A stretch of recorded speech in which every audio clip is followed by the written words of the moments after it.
시청자 여러분 반갑습니다. JTBC 뉴스룸을 시작하겠습니다. 통화 녹취에 이어 물증까지 나왔습니다.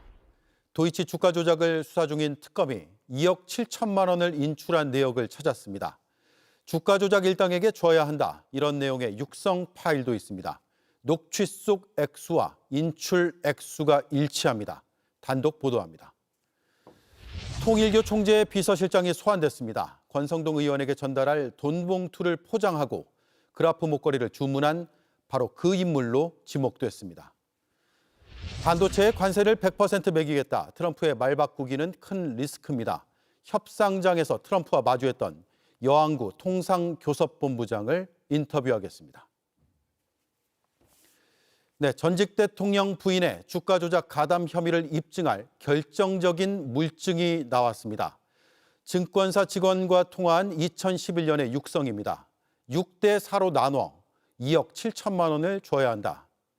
주가 조작 일당에게 줄 구체적인 액수까지 스스로 말했습니다. 그리고 통화를 한 그날 수표로 2억 7천만 원을 인출했습니다. 박현주 기자의 단독 보도입니다. 2011년 1월 13일 김건희 여사는 미래에셋증권 직원과 통화를 합니다. 블랙펄 인베스트가 관리하는 자신의 주식 계좌에 20억 원을 송금한 지 2달 반 정도 지났을 때입니다. 당시 통화 육성은 미래에셋증권 서버에 그대로 저장됐습니다. JTBC 취재 결과 김 여사는 거기에 내가 일단 40%를 주기로 했다고 직접 언급합니다. 그러자 증권사 직원은 많이 낸다고 반응합니다. 뒤이어 6대 4로 나누면 저쪽에 얼마를 줘야 하는 것이냐며 거의 2억 7천만 원을 줘야 하는 것 같다고 구체적인 금액까지 말합니다. 특검은 대화에 등장하는 저쪽을 블랙펄 인베스트로 판단하고 있습니다. 블랙펄이 계좌를 맡아 주가 조작을 해 돈을 벌게 해준 대가로 수익 40%를 떼어주기로 했다고 본 겁니다. 수익 40%가 2억 7천만 원이라면 2달 반 만에 번 돈은 대략 6억 7천만 원으로 일부를 떼주고도 4억 원가량을 챙긴 셈입니다. 특히 특검은 증권사 직원과 통화한 바로 그날 김 여사가 은행 계좌에서 2억 7천만 원을 수표로 인출한 사실도 확인했습니다. 증권사 직원에게 말한 금액과 정확하게 일치합니다. 단순히 말만 한 게 아니라 수익 배분을 실행하려 한 단서까지 나온 겁니다. 특검은 지난 6일 조사에서 육성 녹취록과 수표 인출 내역을 제시하며 경위를 추궁한 것으로 알려졌습니다. 도이치 주가 조작 미리 알고 계셨습니까? 특검은 오는 12일 구속심사에서 육성과 수표 인출 내역을 주요 물증으로 제시할 것으로 보입니다. JTBC 박현주입니다. 네, 김건희 여사에게 줄 고가의 다이아 목걸이를 주문한 사람이 통일교 총재의 비서실장이었다는 진술이 JTBC 취재 결과로 확인이 됐습니다. 권성동 의원에게 줄 돈 봉투를 포장했다고 지목된 인물이기도 합니다. 그 비서실장, 오늘 특검에 소환됐습니다. 이자영 기자가 취재했습니다. 한학자 통일교 총재의 비서실장 정모 씨가 오늘 특검에 출석했습니다. 김건희 여사 명품 선물 관여하셨어요? 한 총재 지시 받고 하신 건가요? 정 씨는 한 총재 비서실장뿐 아니라 통일교 최상위 행정조직인 천무원 부원장도 맡고 있습니다. 구속된 전 세계본부장 윤모 씨와 함께 한학자 총재의 최측근으로 통합니다. 윤 씨는 특검 조사에서 권성동 국민의힘 의원에게 건넨 금품 쇼핑백 2개를 포장한 인물로 비서실장 정 씨를 지목했습니다. 한 총재의 허락 아래 정 씨가 금품을 쇼핑백에 포장했고 자신이 건네받아 권 의원에게 전달했다는 겁니다. 한 총재의 금고를 열 수 있는 통일교 간부도 정 씨 등 극소수에 불과하다고 진술했습니다. JTBC 취재 결과 윤 씨는 김 여사에게 줄 그라프 다이아 목걸이를 주문한 것도 비서실장인 정 씨라고 진술한 것으로 파악됐습니다. 정 씨가 통일교와 거래하는 귀금속 구매처에 직접 주문을 넣었다며 재정국장이 구매처에서 목걸이를 받아와 자신이 건진법사에게 건넸다는 겁니다. 그라프 목걸이는 현금으로 구매했다고도 진술했습니다. 권 의원에 대한 불법 정치자금 전달뿐 아니라 김 여사에게 선물을 전달하는 과정에도 비서실장 정 씨가 깊숙이 관여했다는 겁니다. 하지만 통일교 측은 관련 사안에 대해 교단에서 관여한 사실이 없다는 입장을 밝혔습니다. JTBC 이자연입니다. 윤석열 라인의 막내로 불리는 이원모 전 비서관의 이름이 순직해병 특검 수사 과정에서 등장했습니다. JTBC 취재에 따르면 이 전 비서관은 이종섭 전 장관이 출국 금지된 바로 그날 외교부에 연락을 했고 이 전 장관의 호주 대사 임명을 준비하라는 지시를 내렸다는 그런 진술이 확보됐습니다. 박사라 기자의 단독 보도입니다. 이종섭 전 국방장관의 호주 대사 임명 과정을 들여다보고 있는 순직해병 특검은 전날 밤 이원모 전 대통령실 인사비서관을 압수수색했습니다. 대통령실 및 법무부 인사정보관리단의 인사검증, 외교부의 공관장 자격심사, 그리고 법무부의 출국금지 해제 등 과정이 정상적으로 진행되었는지를.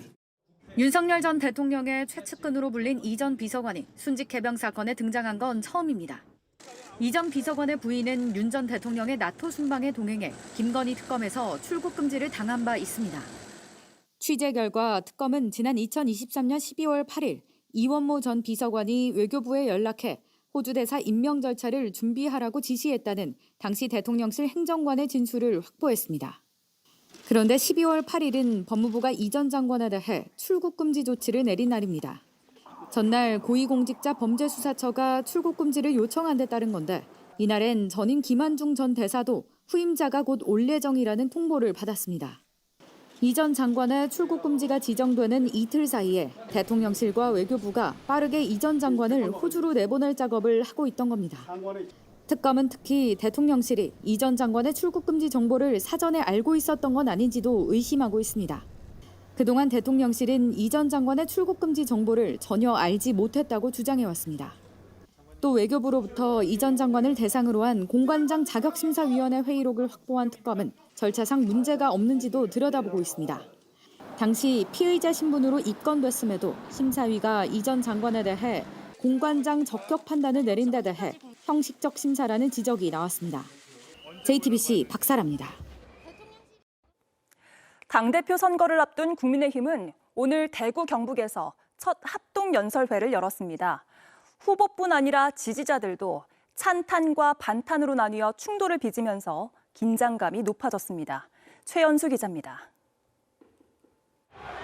국민의힘 전당대회 첫 합동연설회가 당심의 중심지 대구에서 열렸습니다. 반탄 주자로 먼저 연단에 오른 장동혁 당대표 후보는 윤석열 전 대통령을 지키지 못했다며 사과부터 했습니다. 저희가 우리 당원들께서 만들어주신 우리 당의 대통령을 지켜내지 못했습니다. 그러면서 당이 계엄 사태와 거리 두기를 하며 투쟁하지 않고 있다고 지적했습니다. 내란 동조 세력이라는 말 한마디 때문에 보따리까지 내팽개치고 도망치기 바쁘다는 것입니다. 반탄 대표주자 김문수 후보도 강한 투쟁을 강조했습니다. 민주당을 해산해야 될 것인지 국민의힘을 해산해야 될 것인지 이재명 대통령에게 공개 끝장 토론할 것을 제안합니다.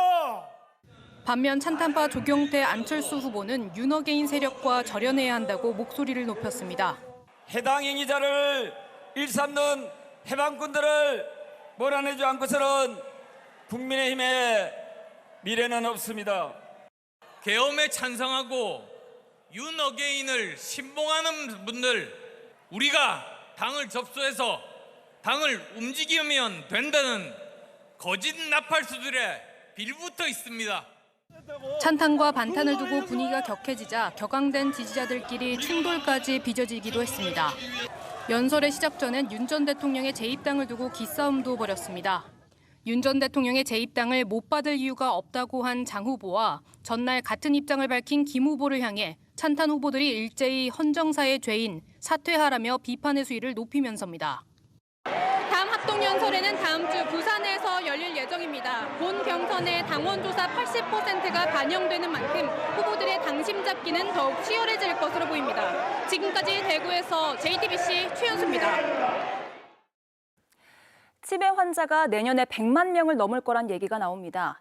치매 환자들을 가장 괴롭히는 것 중 하나가 치아 질환인데요. 지금 이들을 받아주는 치과는 전국에 40곳 정도밖에 없습니다. 치과 뺑뺑이라는 말도 그래서 나오는 건데 JTBC는 사각지대에 놓인 치매 환자들의 현실을 짚어봤습니다. 심가은 기자의 보도입니다. 치매를 앓은 지 2년 만에 60대 김모 씨의 치아는 임플란트가 필요할 정도로 무너졌습니다. 치아가 아프다라는 표현을 못 하시니까 퉁퉁 부어야지만 이렇게 가족들이 인지를 하는 거예요. 치과 수십 곳에 전화를 돌렸지만 답은 모두 같았습니다. 부산이든 제주도든 이제 치료가 된다고 하는 곳만 있으면 정말 비행기라도 타고 가야 되나? 수소문 끝에 겨우 치매 환자를 받는 치과를 찾았는데 집에서 35km 떨어진 곳에 있었습니다. 치과 한 번 가는데 가방 3개씩 챙겨 차로 1시간 길을 달려야 합니다. 구강질환은 치매 환자가 가장 흔히 앓는 병인데 단순히 몸만 망치는 게 아닙니다. 치매가 더 심해지는 강력한 원인이 되기도 합니다. 치매가 훨씬 더 빨리 진행이 되고 우리가 알고 있는 행동심리 증상이라 해서 나쁜 치매라고 하는 게 걸리는 경우가 더 높다고 합니다. 그러나 전국 2만여 곳 치과 중에 치매 환자를 받는 건 겨우 40곳 남짓. 500곳 중 1곳꼴인데 인천, 충북, 강원 등엔 한 곳도 없습니다. 정부의 도움도 받을 수 없는 가족들은 서로 묻고 물어서 겨우 치과를 찾아냅니다. 치과 병원들에게도 이유는 있습니다. 예민해져 있으시고 행동 조절이 안 되는 경우가 많고 치과 같은 경우는 뾰족한 기구라든가 날카로운 기구를 많이 사용을 하게 되고 상당히 위험에 빠질 수 있는 그런 상황입니다. 중증 장애인 환자를 치료하면 얹어주는 가산수가도 치매 환자에겐 해당이 없습니다. 지금 치매 환자들을 치료를 할 수 있게끔 민간이나 그런 지원하는 게 제도가 아무것도 없습니다. 환자가 찾아갈 곳도 없고 의사가 찾아갈 수도 없는 상황. 치과 뺑뺑이라는 참담한 현실이 돌아가고 있습니다. JTBC 심가은입니다. JTBC 뉴스를 시청해 주셔서 고맙습니다. 저희는 저녁 6시 30분 뉴스룸에서 뵙겠습니다.